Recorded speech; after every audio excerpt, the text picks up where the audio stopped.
Oi, meu nome é Leide Aquino, eu sou moradora da reserva extrativista Chico Mendes, sou extrativista, casada, tenho uma filha, 3 netos.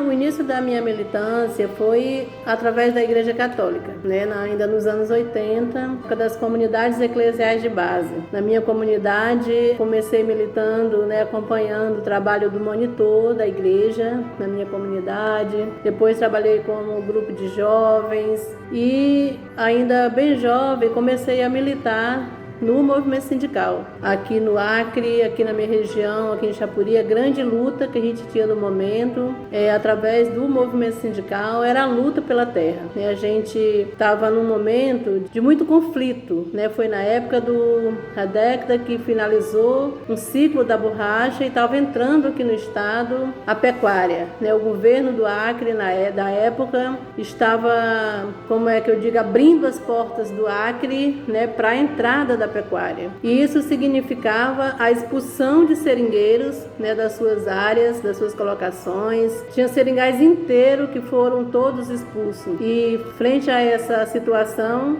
os seringueiros, organizados no Sindicato de Trabalhadores Rurais, organizaram uma forma de luta que era chamado de empate, que significava empatar a entrada do fazendeiro, a entrada dos peões para o desmatamento da floresta, porque esse era o principal, era o início, para expulsão dos seringueiros, era desmatar. Quando chegava na colocação, o seringueiro tinha que sair e aquela floresta toda era derrubada. Foram várias famílias que foram expulsas e a gente estava naquele momento de muita resistência, através dessa bandeira de luta principal, que era a garantia do território, a garantia das florestas, dos recursos naturais, a garantia da nossa sobrevivência, do nosso modo de vida. E foi nessa luta que a gente tivemos a nossa grande conquista, o nosso grande legado. Naquela época era o nosso principal organizador desse processo todo, o presidente do nosso sindicato na época era o Chico Mendes. O nosso grande legado dessa luta toda foi a conquista da reserva extrativista Chico Mendes, no nosso caso aqui, mais de várias outras unidades, vários outros territórios de povos e comunidades tradicionais que foram regularizados, que foram conquistados no país inteiro e principalmente aqui na Amazônia. A gente teve também nesse processo uma grande articulação com outros povos, como no caso os povos indígenas, seringueiros, povos indígenas, que até então eram considerados rival, o seringueiro, o branco que brigava com o índio. Naquele momento a gente percebeu que a nossa luta era a mesma. O índio brigava para garantir o seu território, o seringueiro pelas terras indígenas, o seringueiro pelas reservas extrativistas, que foi uma luta idealizada por nós. Essa modalidade de reserva extrativista não existia no Brasil. Não tinha nenhum marco legal que regulamentasse isso. Foi uma proposta do movimento sindical aqui do Acre por considerar que o modelo de reforma agrária daquele momento, que o país oferecia, não nos contemplava, não contemplava o modo de vida do seringueiro. E foi com a conquista da primeira reserva e de tantas outras que a gente conquistou que a gente ainda nos anos 90, no início dos anos 90, a gente conseguiu uma articulação muito grande com os povos indígenas e inclusive foi lançado a Aliança dos Povos da Floresta, que era com o objetivo de fortalecimento da nossa luta, da luta dos povos da Amazônia, pela conquista dos territórios, mas também por outras demandas básicas, que essa população tinha e tem até hoje. Só para ter uma ideia, naquela época, no caso nosso aqui dos extrativistas, mais de 90% da nossa população era analfabeta. A presença do Estado nessas comunidades era praticamente inexistente. A gente não tinha acesso a direitos, a gente não tinha acesso a nada. Então a nossa primeira bandeira foi a conquista da terra, a conquista do território. Em seguida a gente teve todo um processo que foi da busca desses direitos. E já naquele momento, uma luta que se iniciou aqui foi com relação às mulheres, a participação das mulheres. As mulheres extrativistas até então região não eram reconhecidas como trabalhadoras. Na maioria dos seus documentos, poucos que tinham documentos na época também, eram consideradas do lar, doméstica. Sendo considerada nos seus documentos como do lar ou como doméstica, não tinham direitos, né, aos benefícios previdenciários, não tinham direito a nada. Então a nossa grande luta naquele momento, foi primeiro pela garantir a participação das mulheres, para que as mulheres pudessem se sindicalizar e pudessem garantir os seus direitos. A gente teve na nossa região, aqui no Acre, um grande apoio desse movimento de mulheres, das mulheres extrativistas, né? Tivemos apoio da própria igreja, tivemos apoio da Rede Acriano de Mulheres, de várias instituições que trabalhavam com mulheres naquela época, já no país.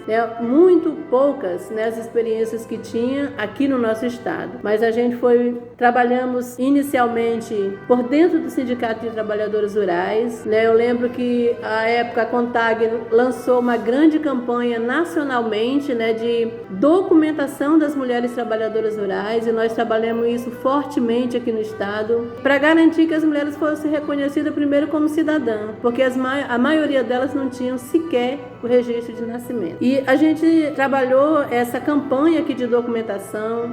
Depois a gente teve todo o processo de inclusão dessas mulheres nos seus sindicatos, para que a gente partisse na busca de mais direitos. Trabalhamos o processo de sindicalização através da criação de organismos, né, de secretarias de coordenação das mulheres institucionalizado nos sindicatos de trabalhadores rurais. Eu, na época, estive na direção da FETACRE, da Federação de Trabalhadores Rurais aqui do Acre, e a gente trabalhou isso fortemente em todos os municípios, de garantir a inclusão das mulheres, seja institucionalizando no sindicato, na federação, e a questão da participação delas, da campanha de associar essas mulheres nos seus sindicatos. A partir daí, garantindo esse direito, esse reconhecimento das mulheres enquanto trabalhadoras rurais, né, enquanto sujeitas de direito, a gente foi na busca de acesso aos direitos que essas mulheres já tinham e na maioria das vezes não tinham nem conhecimento, né, como salário maternidade,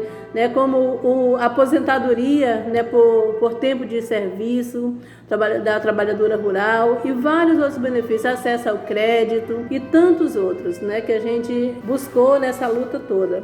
A questão dessa luta das mulheres, a gente buscamos também muita parceria com outros estados, com outros movimentos, com outras categorias de luta de mulheres, né, que também tinham sua luta, tinham suas formas de organizações no país inteiro, seja através do movimento sindical, do sistema CONTAG, seja com outras organizações de mulheres que a gente tinha acesso e que a gente buscava essa parceria, né, para poder fortalecer cada vez mais a nossa luta. Eu estive como dirigente também do Grupo de Trabalho Amazônico, né, o GTA, que é uma rede de organizações da sociedade civil da Amazônia Legal Brasileira, que a gente trabalhou duas linhas assim fundamentais, né, que foi o fortalecimento, a consolidação das unidades de conservação dos territórios de povos e comunidades tradicionais, dos territórios coletivos, uma grande parceria com outras organizações, com o CNS, com outras organizações que trabalhavam efetivamente isso na nossa região também. A questão da inclusão, garantir a participação e o controle social dos povos da Amazônia nos programas, nas políticas públicas que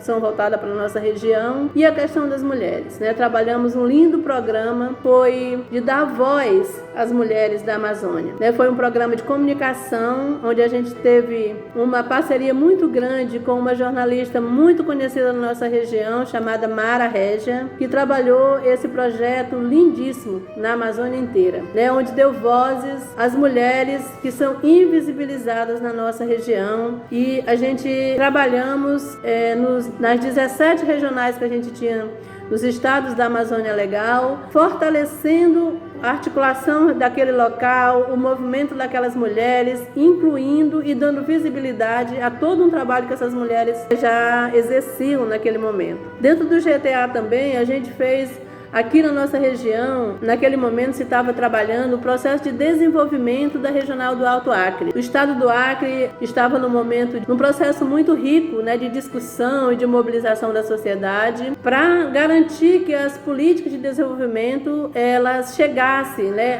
à ponta, chegassem às regiões, chegassem aos municípios. E aqui na nossa regional do Alto Acre, a gente tinha o Fórum de Desenvolvimento Regional e que a gente participava mais num número muito pequeno de mulheres. A grande maioria que estavam naquele espaço, que era um espaço importante de decisão, as mulheres estavam assim numa minoria muito grande, né? E a gente, na época, fizemos um encontro aqui na região, discutimos uma estratégia para a gente garantir representatividade das mulheres nesse fórum. E a gente criamos, naquela época, o Fórum de Articulação das Mulheres do Alto Acre Capixaba, né, que teve um papel fundamental nesse processo de desenvolvimento da nossa região, né, que garantiu um acesso a participar de todo o processo de decisão, né, da implementação de políticas públicas daqui da nossa região, seja na área produtiva, na área social, de segurança, cultural, em todas as áreas. E a gente teve uma experiência riquíssima nessa época também, que foi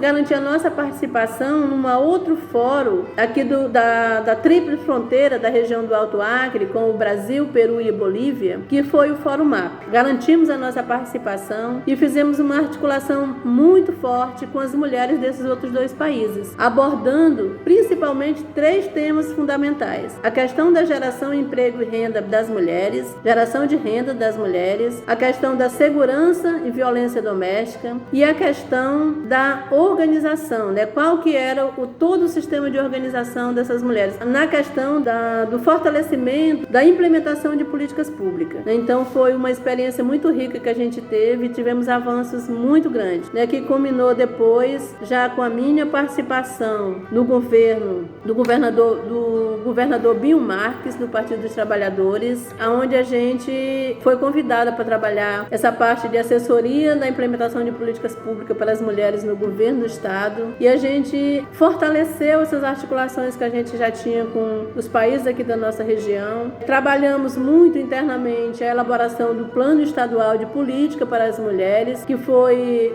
elaborado com a ampla participação das mulheres dos 22 municípios aqui do nosso estado e que foi discutido, elaborado e implementado interinstitucionalmente dentro do governo, pelas várias secretarias de governo. Naquela época a gente tinha vários programas a nível nacional, já que a gente tinha o Ministério da Mulher, né, e a gente tinha um apoio muito grande do governo federal. A gente conseguiu ter avanços fundamentais naquele momento. Trabalhamos também a implementação do plano estadual, do Pacto Estadual pelo fim da violência contra as mulheres, né, que trabalhamos muito a questão da formação dos gestores públicos para trabalhar com essa temática, a implementação de equipamentos, né, de apoio a essas mulheres, as delegacias, né, fortalecendo os centros de atendimento à mulher, a criação dos organismos municipais de política para as mulheres, uma série de discussão que tinha como grande objetivo essa questão do combate à violência doméstica. Nesse período também de construção dessa política pública institucionalizada no estado do Acre, a gente teve mais uma vez uma articulação com as mulheres da Tríplice Fronteira, com as mulheres do Peru, da Bolívia, porque aqui na nossa região do Acre, que são regiões fronteiriças, a gente tem problemas sérios, né, com relação a drogas, com relação ao tráfico, com relação ao tráfico de pessoas. E quando a gente fala a prostituição e quando a gente fala do tráfico de pessoas, basicamente são mulheres. Então a gente trabalhou essa questão da violência, essa questão do tráfico, essa questão da geração de emprego e renda, tanto da minha passagem como militante do movimento social, mas também como gestora pública. A gente conseguiu fazer uma articulação com esses dois países. Tivemos vários eventos conjuntos, onde a gente discutiu essa temática, como a gente atuar, né, os 3 países conjuntamente, para poder discutir essas questões que são tão invisibilizadas, né, e que na maioria das vezes elas não são nem faladas. E quando a gente começa a buscar essa articulação, todo esse movimento, a gente vê que a gente tinha e tem muito a fazer nessa área. Então todo esse trabalho foi um trabalho muito rico. Eu me sinto muito honrada em ter dedicado a minha vida mesmo, basicamente a esse movimento dos extrativistas do Acre, o movimento ambiental e ao movimento de mulheres. Nós temos um potencial muito grande, né? Nós como mulheres gestoras de direito, mas também como mulheres ativas, né? Com potencial econômico, mulheres trabalhadoras, e a gente está nessa luta até hoje. Recentemente a gente está trabalhando continuamos essa articulação nossa de mulheres aqui do Alto Acre, num período atualmente de muita dificuldade, mas a gente está também, temos a clareza que é o momento de continuarmos a luta, de continuarmos a resistência, de garantir que as nossas conquistas elas sejam preservadas. Nesse momento de retrocesso, a gente tem que cada vez mais aumentar a nossa resistência. Estamos por aqui ainda, continuamos na articulação com as mulheres do Peru e na Bolívia. Nessa região tem uma rede chamada Rede de Comercialização de Mulheres Empreendedoras. Então a gente temos eventos esporádicos no Peru, no Brasil, onde a gente se encontra, a gente discute os avanços, né, da organização das mulheres, dos pequenos negócios, da geração de trabalho e renda, das políticas sociais, o que avançou, os avanços e desafios que a gente tem hoje. E continuamos aqui na luta.